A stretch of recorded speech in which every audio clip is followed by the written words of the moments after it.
Welcome back, friends, to Build a Lot Acres. In today's video, I'm going to talk about all my different Bauer 20-volt tools and what I recommend them. Stay tuned. So before we get into the video, I'd like to go over a couple things. First off, I bought all these Bauer tools with my own money. I did not get any of these sent to me. I didn't even get a discount on any of these tools. I have reached out to Harbor Freight to try to get them to send me some free product, different tools for me to showcase and review in the channel, but I've never gotten any responses. So please know I did pay for all these with my own money. So the other thing I'd like to say is I do have individual videos of most of these tools, not all of them, but most. So if you want to see a more detailed, longer video on each tool, please look in the description of this video. I'll list them out. And today's video is going to be more of a quick overview of all the different tools I have from Bauer and what I think of them. All right, class, it's been a while since I sat at one of these desks, but the first Bauer tools I bought were this 20-volt impact driver and the 20-volt cordless drill. I bought them both in the same day, and it was right around the end of 2021, beginning of 2022. Maybe like November 21 to January or February 22, somewhere in there. So either way, it's been well over 2 years, going on 2.5 years now at this point. Those were the first two Bauer tools I bought.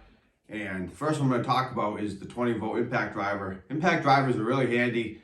I'd say they really got popular maybe somewhere around 15, 20 years ago. Started seeing everyone use them, from contractors, plumbers, HVAC guys, electricians. They're just so handy for driving screws with the different functions they have over a cordless drill.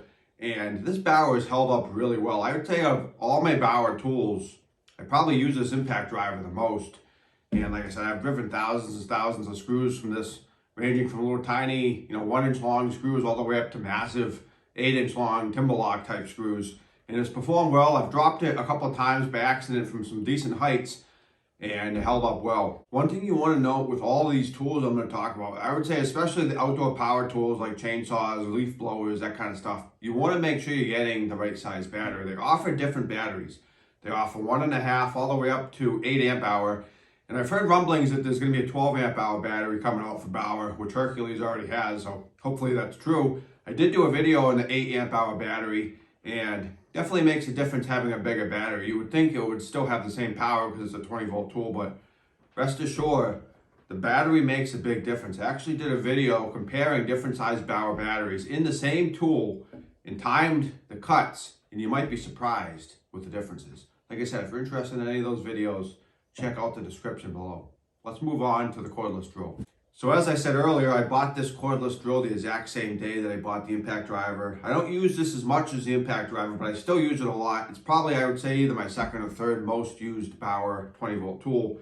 And it's performed well. I would say it doesn't feel quite as heavy duty as the impact driver, but I would still definitely recommend it to others. I think the cost difference between this and some of your name brands would probably make it worth buying. It has a metal chuck, and it does seem fairly heavy duty for what it is. You just did the cordless drill, silly. Well, that's because this isn't the cordless drill, it's a cordless hammer drill. And this is a newer one. I bought this, so let's see, probably, I'm gonna say maybe a year ago. I was actually doing a project down at my mill yard where I was attaching the 4x4 pressure treated frame for the mill to the 8-inch thick concrete slab. I had these big 1/2-inch Tapcon anchors, so I needed to drill 1/2-inch holes in that slab. And this is actually my second hammer drill. The first one burnt out the exact same day I bought it, and I brought it back immediately. They gave me the second one, and I have not had any issues with this second version. I've done quite a few other jobs since then, and it's held up well, so I don't know if the first one was a dud or not, but this actually feels quite a bit heavier duty than the regular drill that they offer. I don't know why, but you can, of course, still use it as a regular cordless drill through wood or plastic or whatever else you need to drill through, but it has an added hammer function. So if you were only going to get one drill, you wanted to save some money, you could just get the hammer drill and have all your bases covered. Let's move on to the next tool. Gotta have my coffee in the morning. So next up, we're going to talk about the 6.5-inch circular saw. They do also offer a 7.25-inch circular saw with a Bauer 20-volt line, which I've never tried, but I have to be honest, when I first got this tool, I wasn't overly impressed. I was cutting some rough sawn boards. I believe they were only 1 inch thick down at the mill yard. I was doing the 2 gable ends, and it just had no power. I would stall through the cut. I couldn't finish the cut. It just felt really weak, and I was like, what the hell, this is junk. So I ended up trying a bigger battery, and wow, what a difference that made. I was using 1.5 amp hour battery that day, and I only had 1.5 and 3 at that time, so I put the 3 amp hour in it, and it did quite a bit better. But I ended up going to the store, took a chance, and I bought a 5 amp hour battery, which at the time they didn't offer the 8. They only had the 1.5, the 3, and the 5 amp hour batteries. So I put the 5 amp hour battery in this baby, and wow, what a difference. I felt at least twice as powerful as I did with the 1.5 amp hour battery. It zipped right through that 1-inch thick rough sawn board, and in fact, I've used this saw a number of times now to cut through 2-inch rough sawn with pretty good results. It's not as powerful as a corded circular saw is going to be, but it definitely does the job. And if all you're cutting is stuff like 1.5-inch thick lumber or deck boards that are 5/4, then you're not going to have any issues at all with this saw. And I think the 7 1/4 is probably even a little better, I'm going to guess. If you know for sure how the 7 1/4 performs, please let us know in the comments. Next up, let's talk about the brushless compact reciprocating saw. So I actually haven't been overly familiar with these saws. Growing up in construction, I always used your traditional 2-hand reciprocating saws like the Tiger saws from Porter Cable and the Super Sawzalls from Milwaukee, those kind of saws. But this thing is really nice. I really like it. I wasn't familiar with this one-handed style until I did a side job for a guy who does oil burner work, and he has all kinds of tools, and he let me use his Milwaukee version like this, and I was really impressed with how easy it handled, how nimble it was, how you could easily do it with one hand. So if you wanted to reach up high, you could brace yourself with your other hand, or if you needed to fit in a tight area, maybe in a vanity, kind of pipe, or something like that. This tool was really nice, and I really like it, and I went out and bought it. I've had it now for, I don't know, maybe 8 to 12 months, I don't know exactly, but I really like this tool, and it's quickly becoming one of my favorites from the Bauer line.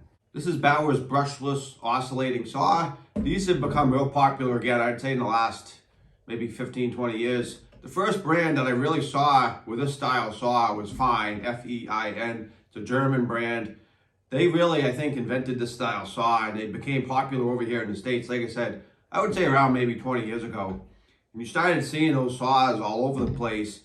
They come in real handy if you need to cut something flush, like maybe the bottom of a door frame, or maybe if you need to cut underneath a cabinet toe kick, or if you need to cut up tight to a wall, or maybe if you want to cut out a receptacle area for sheetrock. There's a lot of things you can do with these saws, and they don't overcut in the corners like a traditional saw, and they're just really nimble and easy to use. And the Bauer version works really well. I've used other brands of these style saws, both cordless and corded, and I think this works just about as well as any. The Fein brand that I got originally, which I still have, I bought from a hardware store, and I paid good money for that saw, and I don't think this is much behind it, if any. So I would definitely recommend this tool. It has multiple different functions as far as speeds. You can get multiple different types of blades for cutting different materials, and it's definitely a must-have tool if you do a lot of projects around your house.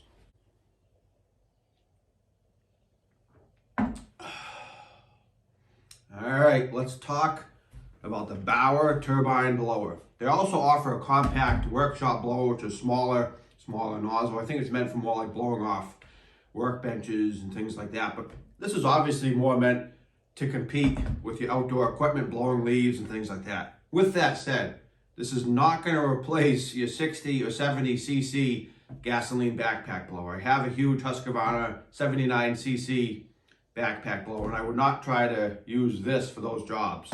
But if you're doing small jobs like blowing off maybe your driveway or a deck, or maybe you need to blow off some equipment after you mow your grass, things like that, these are really nice. They're much lighter than the backpacks. You don't have to mix oil and gas together. And I think they're just a breeze to use. Or maybe if you know, a lot of people don't want to store gasoline and oil. Maybe you're an older person, maybe you live in a gated community, or maybe a condo association, and they're more stringent about that kind of stuff and the noise. This might be the perfect option for you.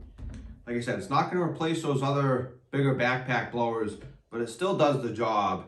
And I've really liked this so far. I actually did a video where I showcased this blowing different things like rocks, pieces of wood, leaves, grass clippings, and if you want to check that out, check out the description. Keeping in theme with outdoor power equipment, let's talk about the pole saw. This is the tool I use to test the different size batteries that I talked about earlier. I showcase 4 different size Bauer batteries in this tool, cutting through some wood, and you might be surprised with the time differences in the cuts. But I haven't used this tool as much as the others because it's just one of those tools you don't need all the time. But when you need it, you do need it. I'm not familiar really with gasoline pole saws. Never really run many. I don't think I've actually ever run one. I've run a lot of handheld chainsaws of different sizes, all the way up from, 30 up to maybe 95 cc's. And I own 4 gasoline chainsaws. And obviously, this is for quite a bit different use. I have used this pole saw for cutting branches up to maybe 5 or 6 inches of hardwood. And it works really well. I really like it. I can't give it a long-term test yet because I haven't used it enough. Like I said, it's just one of those tools you don't use that often, like a drill you could use every day for different projects. But this isn't something you're going to use all the time unless you do that kind of work for a living. And chances are, if that's the case, you're probably going to have a gasoline saw. But I do like this. I would probably recommend it. I'm not going to say I would absolutely recommend it at this point because I haven't used it enough to tell that. But so far, I really like this pole saw from Bauer. So the next tool we're going to talk about is going to be the cordless string trimmer. And I have to be honest, I really don't care for this too much yet. Maybe I'll grow to love it, or maybe I'll continue to hate it, but I'm used to gasoline powered trimmers. I have a Bauer, I have a Husqvarna. I really like those. Those are both, I think, right around 27 to 30 cc's. I actually also have a Bauer power broom, and I really like those.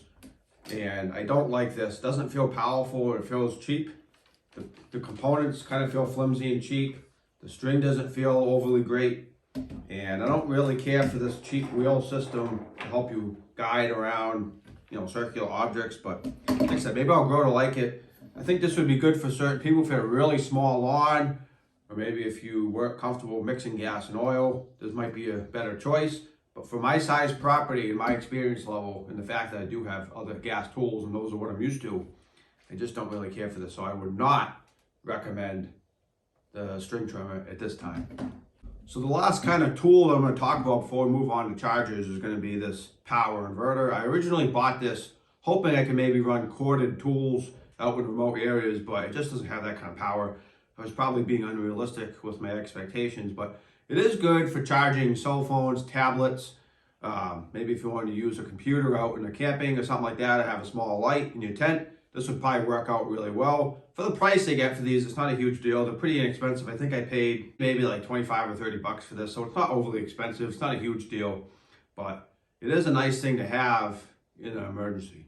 So moving on to their chargers, they offer quite a few different Bauer chargers. I see they offer a 6-port Bauer charger now, which means you can plug 6 batteries in at one time, which is pretty cool.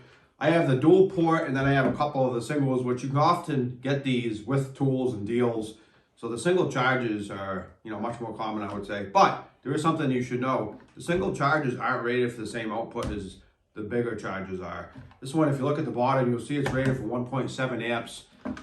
And this one's rated at 4 amps. So this is going to charge your batteries much faster. And in fact, Bauer doesn't recommend charging the big 8 amp hour battery in this little charger. It probably would work in a pinch, but they recommend you charge a bigger battery on this big 4 amp hour charger.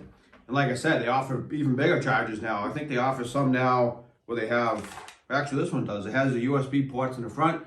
So if while you're charging the batteries, you also want to charge a cell phone or something like that, that gives you the option right there. So not a bad idea. So now that we've talked about all the Bauer 20 volt tools I own and the ones I would and wouldn't recommend, let's talk about some of the ones I'd like to get. And those are mainly going to be tools that are traditionally run by an air compressor. Things like the tire inflator, things like a brad gun, because setting hoses and compressors up can be a real pain, especially if you only have a small job and you only need to shoot a few nails. Sometimes hand nailing things just isn't possible because of the delicacy of the job. So I really want to try to get those 2 tools, I would say. And maybe the other one would be one of the flexible work lights if Bauer is watching. If you want to send me the tools to review on the channel, that would be fine by me.